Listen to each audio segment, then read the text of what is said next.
नमस्कार साथियों, online education के इस प्लेटफॉर्म पर आपका स्वागत है। आज का टॉपिक है सैंधव स्थलों से प्राप्त अवशेष।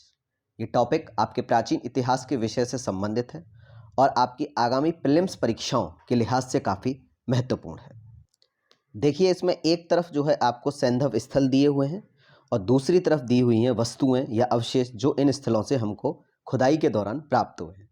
देखिए, सैंधव स्थल क्या हैं? यानी ऐसे महत्वपूर्ण स्थल जो कि सिंधु घाटी सभ्यता से जुड़े हुए हैं, जो कि सिंधु घाटी सभ्यता के समय के थे। ये हम पिछली वीडियो में डिस्कस कर चुके हैं कि कौन कौन से सैंधव स्थल हमारे देश में या भारत के सटे हुए हिस्से पाकिस्तान के अंदर हैं। देखिए, सबसे पहला महत्वपूर्ण स्थल है मोहनजोदड़ो। मोहनजोदड़ो से जो है बृहत स्नानागार, अन्नागार और मातृ देवी की मूर्ति प्राप्त हुई है। यहाँ पर महत्वपूर्ण स्थल ही दिए हुए हैं और उनसे जो प्राप्त अवशेष हैं वह भी काफ़ी महत्वपूर्ण है। लेकिन फिर भी यदि देखा जाए तो जो बृहत स्नानागार है, ये कई बार परीक्षाओं में पूछा जा चुका है। तो बृहत स्नानागार और अन्नागार ये दोनों ही मोहनजोदड़ो से प्राप्त हुए हैं।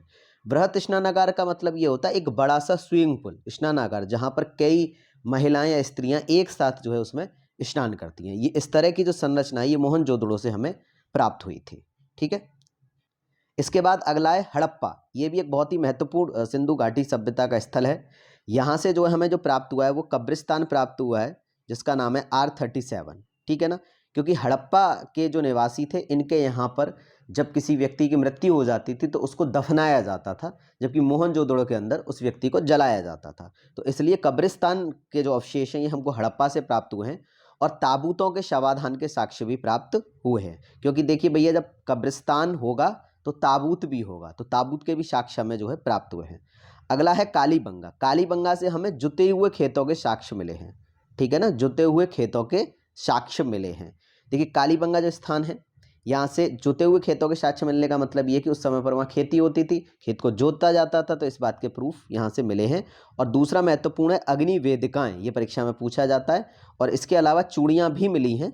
ठीक है, लेकिन वो इतना महत्वपूर्ण नहीं, इतना नहीं पूछा जाता। लेकिन जुते हुए खेत के साक्ष्य और अग्नि वेदिकाएँ तो डेफिनेटली कई बार जो है एग्जाम्स में पूछा गया है। अगला है लोथल। लोथल से हमें क्या मिला है? गोदीबाड़ा, धान की भूसी और खिलौना। इसमें जो मुख्यतः है वह है धान की भूसी। ठीक है ना, ये हमको मुख्यतः मिला है। और चन्हूदड़ों से हमें क्या मिली हैं? वक्राकार ईंटें, कंघा, अलंकृत हाथी। इसमें वक्राकार ईंटें कई बार पूछा गया है। ठीक है ना। इसके बाद में अंतिम जो है बनावली। बनावली से हमें खिलौने वाले हल, टेराकोटा का हल जो कहते हैं ना, टेराकोटा का हल। टेराकोटा एक प्रकार की मिट्टी होती है, तो जो खिलौने के हल होते हैं वो मिट्टी के बनाए जाते थे। तो यहाँ पर वो परीक्षा में पूछ लेता है टेराकोटा का हल कहाँ से मिला है? बनावली से मिला है।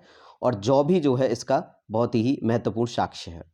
तो ये थे आपके कुछ महत्वपूर्ण सिंधु घाटी से सभ्यता से संबंधित स्थल और उनसे प्राप्त वस्तुएं। परीक्षा में लगभग आई होप कि 99% इन्हीं वस्तुओं में से पूछा जाता है, तो आप इनको जो है याद कर लीजिए। वीडियो अगर अच्छा लगा हो तो इसे लाइक करिए और हमारे प्रीलिम्स फैक्ट सीरीज़ की अगली वीडियो के लिए बने रहिए।